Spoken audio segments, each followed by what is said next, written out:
दोस्तों, जो हमेशा से था कायम वो सदा रह जाएगा। सब मिटेगा जग में बाकी बस भगवान रह जाएगा। खाक होगा जिस्म उस दिन ये तमाशा देखना। इस जमी का इस जमी पर सब धरा रह जाएगा। जी हाँ दोस्तों, मैं राजेंद्र कुमार लेकर आया हूँ एक छोटी सी मोटिवेशनल स्टोरी जो हमें बताएगी कि संसार में मृत्यु अटल है। तो आइए हम शुरू करते हैं। एक चतुर व्यक्ति को काल से बहुत डर लगता था और वह सोचता था कि मेरी मृत्यु किसी भी क्षण हो सकती है। वह क्या करे। एक दिन उसे चतुराई सूझी और काल को ही अपना मित्र बना लिया। उसने अपने मित्र काल से कहा, मित्र तुम किसी को भी नहीं छोड़ते हो, किसी दिन मुझे भी काल के गाल में धर लोगे। काल ने कहा, ये मृत्युलोक है, जो आया है उसे मरना ही है। सृष्टि का यह शाश्वत नियम है, इसलिए मैं मजबूर हूँ। पर तुम मित्र हो, इसलिए मैं जितनी रियायत कर सकता हूँ करूँगा ही। मुझसे क्या आशा रखते हो, साफ साफ कहो। व्यक्ति ने कहा, मित्र मैं इतना चाहता हूँ कि आप मुझे अपने लोक ले जाने के लिए आने के कुछ दिन पहले एक पत्र अवश्य लिख देना, ताकि मैं अपने बाल बच्चों को कारोबार की सभी बातें अच्छी तरह से समझा दूं और स्वयं भी भगवान भजन में लग जाऊं।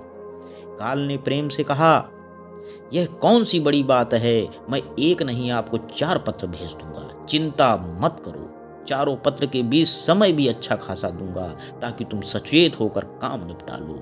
वह व्यक्ति बड़ा ही प्रसन्न हुआ, सोचने लगा कि आज से मेरे मन में काल का भय भी निकल गया। मैं जाने से पूर्व अपने सभी कार्य पूर्ण करके जाऊंगा, तो देवता भी मेरा स्वागत करेंगे। दिन बीतते गए, आखिर मृत्यु की घड़ी आ पहुंची। काल अपने दूतों सहित अपने समीप आकर बोला, मित्र अब समय पूरा हुआ, मेरे साथ चलिए। मैं सतता और दृढ़ता पूर्वक अपने स्वामी की आज्ञा का पालन करते हुए एक क्षण भी तुम्हें यहाँ नहीं छोड़ूंगा। उस व्यक्ति के माथे पर बल पड़ गए, पसीना आ गया, भ्रकुटी तन गई और कहने लगा, धिक्कार है तुम्हारे जैसे मित्रों पर। मेरे साथ विश्वासघात करते हुए तुम्हें लज्जा नहीं आती। तुमने मुझे वचन दिया था कि आने से पहले मैं पत्र लिखूंगा, परंतु तुम तो बिना किसी सूचना के अचानक दूतों सहित मेरे ऊपर चढ़ आए। मित्रता तो दूर रही, तुमने अपने वचनों को भी नहीं निभाया। काल हंसा और बोला, मित्र इतना झूठ न बोलो। मैंने आपको एक नहीं 4 पत्र भेजे हैं, आपने एक भी पत्र का उत्तर नहीं दिया है। उस व्यक्ति ने चौंक कर पूछा, कौन से पत्र? कोई प्रमाण है? मुझे पत्र प्राप्त होने की कोई डाक रसीद है आपके पास? तो दिखाओ। काल ने कहा, मित्र घबराओ नहीं, मेरे चारों पत्र इस समय आपके पास मौजूद हैं। मेरा पहला पत्र आपके सिर पर चढ़कर बोला, आपके काले सुंदर बाल उन्हें सफेद कर दिया, और यह भी कहा कि सावधान हो जाओ, जो करना है कर डालो। बनावटी रंग लगाकर आपने अपने बालों को फिर से काला कर लिया और पुनः जवान बनने के सपनों में खो गए। आज तक मेरे स्योत अक्षर आपके सिर पर लिखे हुए हैं। कुछ दिन बाद मैंने दूसरा पत्र आपके नेत्रों के प्रति भेजा। नेत्रों की ज्योति मंद होने लगी, फिर भी आंखों पर मोटे शीशे चढ़ाकर आप जगत को देखने का प्रयत्न करने लगे। 2 मिनट भी संसार की ओर से आंखें बंद करके ज्योति स्वरूप प्रभु का ध्यान मन में नहीं किया। इतने पर भी सावधान नहीं हुए तो मुझे आपकी दीन दशा पर बहुत तरस आया और मित्रता के नाते मैंने तीसरा पत्र भी भेजा। इस पत्र ने आपके दांतों को छुआ, हिलाया और तोड़ दिया। आपने इस पत्र का भी जवाब न दिया, बल्कि नकली दांत लगवाए और जबरदस्ती संसार के भौतिक पदार्थों का स्वाद लेने लगे। मुझे बहुत दुख हुआ कि मैंने सदा इसके भले की सोचता हूँ और यह हर बार एक नया बनावटी रास्ता अपनाने को तैयार रहता है। अपने अंतिम पत्र के रूप में मैंने रोग, क्लेश और पीड़ाओं को भेजा, परंतु आपने अहंकार बस सब अनसुना कर दिया। वह व्यक्ति काल के भेजे हुए इन पत्रों को सुनकर फूट फूट कर रोने लगा और अपने विपरीत कर्मों पर पश्चाताप करने लगा। उसने स्वीकार किया कि मैंने गफलत में शुभ चेतावनी भरे इन पत्रों को नहीं पढ़ा।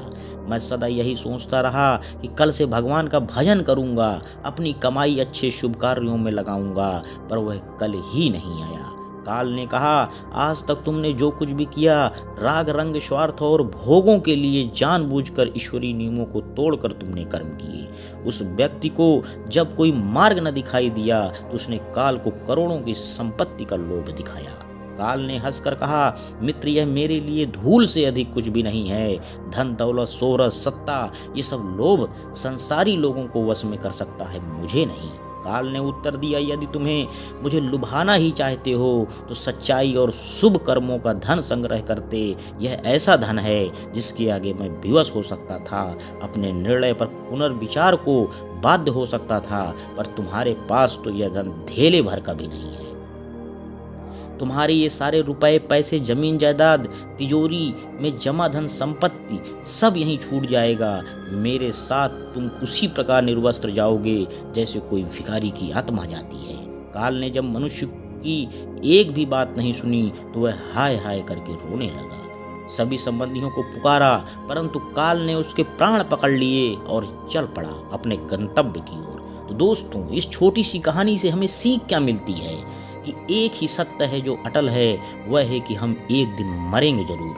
हम जीवन में कितनी दौलत जमा करेंगे, कितनी शोहरत पाएंगे, कैसी संतान होगी, यह सब अनिश्चित होता है, समय के गर्भ में छुपा होता है, परंतु हम मरेंगे एक दिन। बस यही एक ही बात जन्म के साथ ही तय हो जाती है। समय के साथ और उम्र की निशानियों को देखकर तो कम से कम हमें प्रभु परमेश्वर की याद में रहने का अभ्यास करना चाहिए।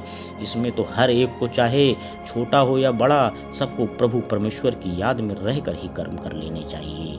जी हाँ दोस्तों, अंत में बस मैं यही कहना चाहता हूँ, ये शाम ढल ना जाए, ये रुत बदल ना जाए, तुम जल्दी आना प्रियतम, कहीं ये वक्त बदल ना जाए। छोड़ो डर जमाने का, आकर हाथ थाम लो मेरा, कहीं मेरी सांस निकल ना जाए। धन्यवाद दोस्तों, मेरे YouTube चैनल को लाइक व सब्सक्राइब करें।